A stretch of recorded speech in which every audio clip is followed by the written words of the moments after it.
zato, da bi ravno pred 20. obletnico Pekinške deklaracije ugotovil, kako stojimo na področju enega izmed 12 področji, ki so takrat zaznamovana kot pomembna za položaj žensk. Ugotovljeno je, da na ravni Evropske unije nikoli ni bila izvedena takšna raziskava, ne glede na zavezanost takrat zastavljenim ciljem. Tako da je to bil kar zajeten raziskovalni podvig, 28 držav ugotoviti, kakšen je položaj. Zdaj, kako se je zadeva zastavila, da bi bila obvladljiva metodološko in s tako velikim številom držav, hkrati pa časovno in za Evropski inštitut, ki ni raziskovalna, pač pa politična organizacija, ki potrebuje zelo konkretne ugotovitve in priporočila. So se raziskovalke v vodilnem timu odločile osredotočiti na položaj žensk v organizacijskih strukturah medijev, torej na položajih odločanja. In smo se spraševali, v kolikšni meri ženske zasedejo vodilne položaje na različnih ravneh odločanja. In ena od tem, ki smo ravno tako preverjali pri tem raziskovanju, je koliko znotraj medijskih organizacij obstajajo notranji mehanizmi, ukrepi, ki so namenjeni izboljšanju položaja žensk. Ali sploh obstajajo kakršnekoli notranje politike znotraj medijev, ki bi spodbujale enakost, v kakršnemkoli smislu omenjale enakost spolov. Začeli smo torej leta 2012 in smo v vsaki državi morali izbrati vzorec, tudi metodološko je bilo zastavljeno kako, da ne gremo v podrobnosti. Pri nas smo izbrali, morala biti javna radiotelevizija, vseh 28 držav smo preverili javno radiotelevizijo in ravno tako komercialno tekmico na področju televizije. Poleg tega en tiskani dnevni časopis. Pri nas torej Delo, RTV Slovenija, POP TV. Zdaj, popoldne bo z nami kolega Tomaž Perovič iz POP TV. POP TV je takrat zavrnil sodelovanje. Sodelovanje je pa na nekaj grd način, ampak niso bili zainteresirani. Je pa sodelovanje bilo potrebno, ker smo izrisali v raziskovalni metodologiji 4 ravni v organizacijskih strukturah, 4 ravni vodenja. In če ni javno dostopnih podatkov, je težko raziskovalki ugotoviti, kako je recimo znotraj POP televizije to urejeno, te ravni odločanja. Sem pa potem ugotavljala skozi spletne strani, ker se oni samo predstavijo in sama razporejala ta vodilna mesta. Pomembno je še to, da smo pred začetkom dela pregledali literaturo, kaj o tem je do sedaj v Sloveniji objavljeno, vsak v svoji državi, in potem je sledila to preverjanje. Sodelovala sem torej s kadrovskimi službami RTV Slovenija Dela, da so mi lahko to pomagali ugotoviti. Zlasti ta dva medija sta zelo velika v svoji strukturi. Tudi z njimi sem preverjala tudi prisotnost teh ukrepov posebnih. Drugi del raziskave smo izvedli že potem, ko smo preverjanje prisotnosti žensk na vodilnih položajih oddali in tako rekoč že naredili tudi poročilo. In sicer smo preverjali v drugem delu raziskave udeležbo žensk v programskih vsebinah. Spremljali smo en cel teden osrednji programski čas, torej vsak v svoji državi, javno televizijo, eden program, ki smo ga izbrali, in komercialni konkurenčni program. To je v istem tednu za celo Evropsko unijo. Evidentirali smo vse akterje, torej vsi glasovi, ki nastopajo v programu. Programi imeli smo seveda kodirne liste in njihov spol, vlogo v programu in tudi samo zvrst programa. Samo tiste programske vsebine v tem programskem pasu, ki se mu reče prime time, osrednji programski čas, ki so lastna produkcija. In zdaj jaz, ne vem, Carmen, vidim v publiki factual programming. recimo nefikcijski, niso drame in filmi in tako naprej. Informativni. Tudi dokumentarni programi, recimo del tega bil dokumentarne oddaje. Torej, prvi del to, kar zadeva... Samo eno vprašanje. Torej, ne Plotinsko takšen, samo Pop TV. Samo Pop TV in samo TV Slovenija 1 sem spremljala en teden med tem 18-23 uro. Zdaj, kar bi bilo zdaj zanimivo, to se lahko v pauzah, da ne vzamem preveč časa, bi bilo zanimivo te vse podatke analizirati za Slovenijo.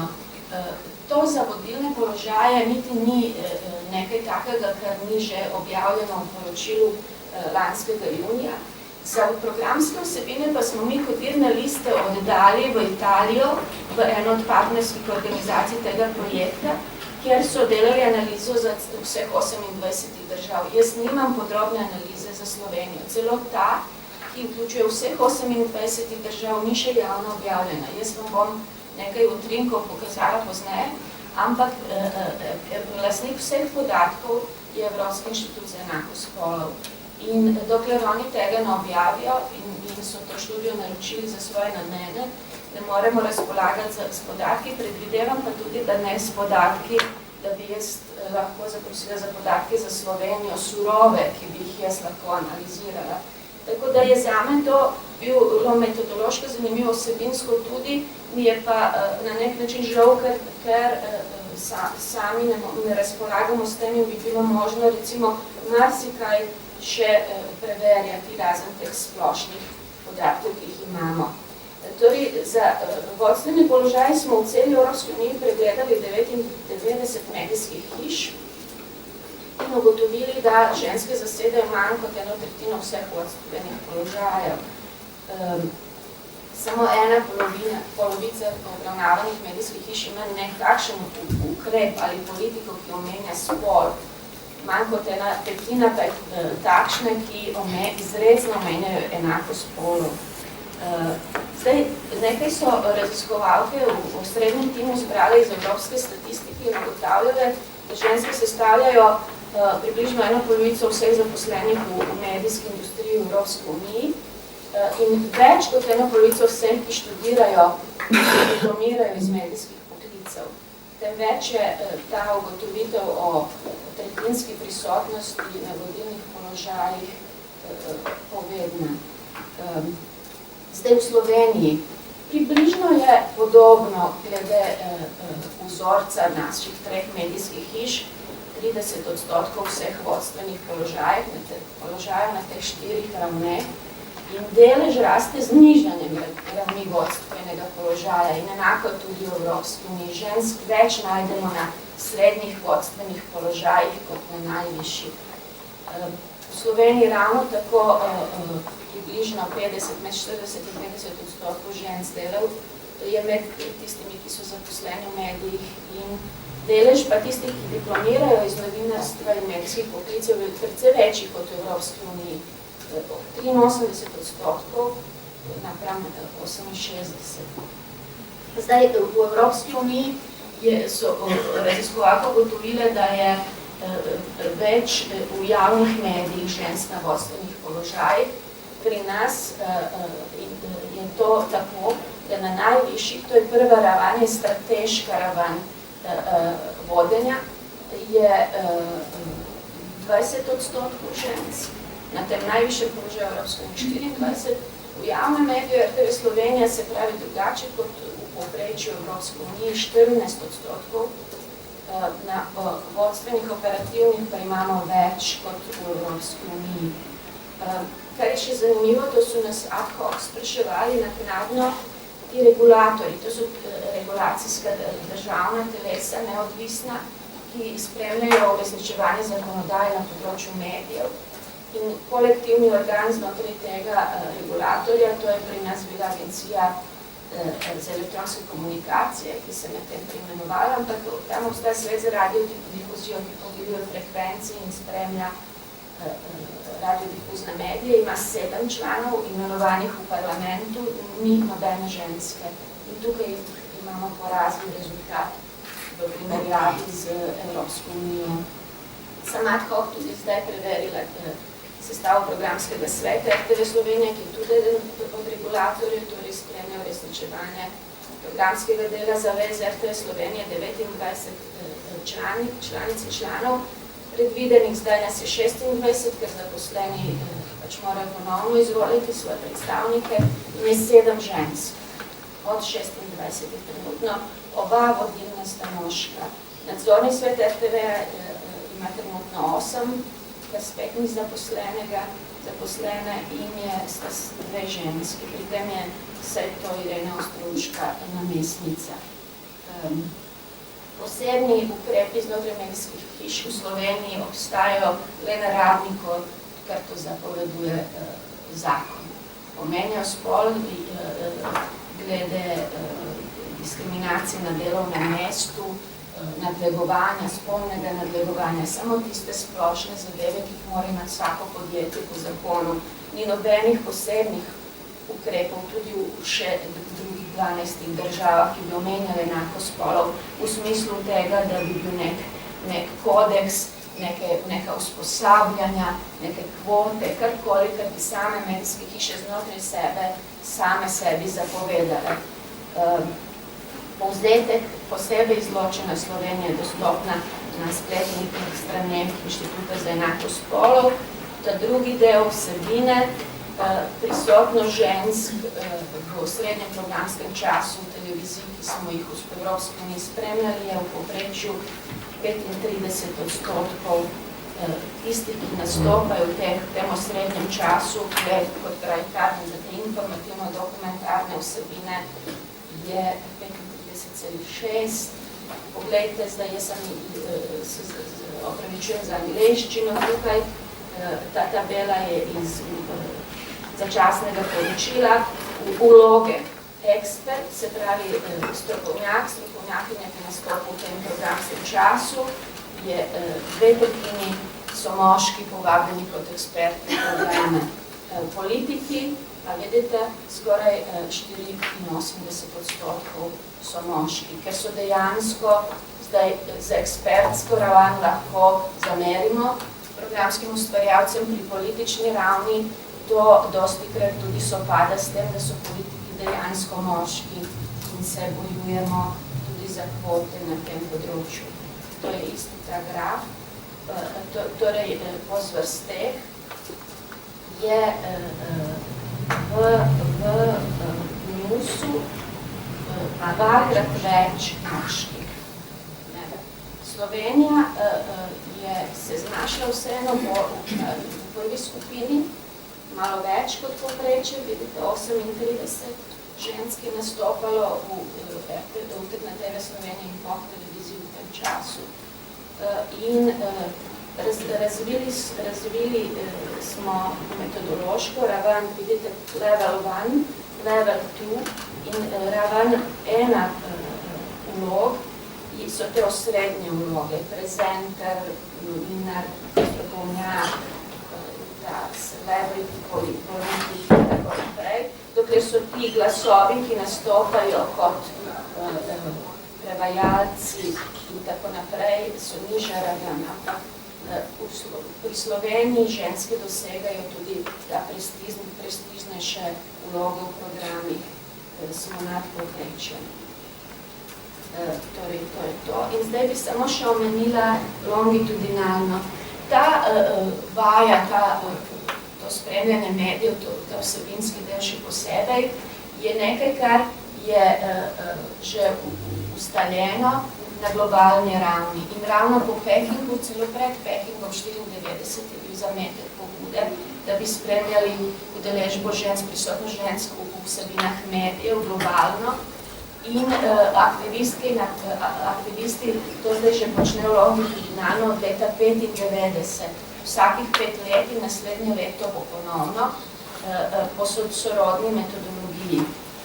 To se reče globalni projekt spremljanja medijev in se nahaja na spletni strani, ker je zanimivo zametek tega bil in še zdaj je zelo močna organizacija v ozadju tega, svetovna organizacija katoličanov na področju komunikacij, ne znam prevesti pravno dobro ime, ampak je zanimivo, da globalno to pobudo podpira in goni na nek način ta svetovna organizacija. So pa raziskovalke iz celega sveta vključene in Slovenija je sodelovala leta 1995, torej prvič in drugič, po zaslugi takratnega urada za žensko politiko Doroteja Verša, je potem tudi objavila nekaj poročil in naslednje leto bomo tudi vmes nismo.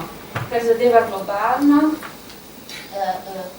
na ravni zadnjega poročila 2010 je sodelovalo 108 držav in gre za 24% vseh oseb, ki jih je možnost poslišati, videti v osrednjih medijih. 24% globalno so ženske. 2010, kot vidite, odstotek počasi raste, 18 2000 leta, 21 2005, 24 2010, torej pol odstotka na leto raste, kot je koordinatorica rekla v zadnjem poročilu, če bomo s tem tempom napredovali, rabimo še 50 pol stoletja, da bodo ženske enako predstavljene kvantitativno v mediji. Že pa nekam, lahko še par stavkov. Jaz sem v okviru tistega dela raziskave o udeležbi žensk na vodstvenih položajih opravila tudi 2 intervjuja. Vsak raziskovalec, raziskovalka je žensk na vodilnih položajih in sem izbrala televizijo Slovenija in Delo. In sem ob tem pri obeh sogovornicah doživela približno enak poudarek, da so lahko na ta položaj imenovane šele zdaj, ko je kriza in ko ne gre več sploh za noben prestižen položaj, temveč dejansko ukvarjanje z socialnimi temami in položaji v uredništvih, prekarnim delom in tako naprej. Želela bi še to poudariti, da v času, ko sem delala ta intervju, je prišlo tudi do spremembe na uredniškem mestu Dela, kar je tudi bila zelo zgovorna situacija zame in za sogovornico. Na dan, ko sem jo intervjuvala, tisto uro je bila zamenjena, pri čem je uradno dala odstopno izjavo, kot da je sama odstopila.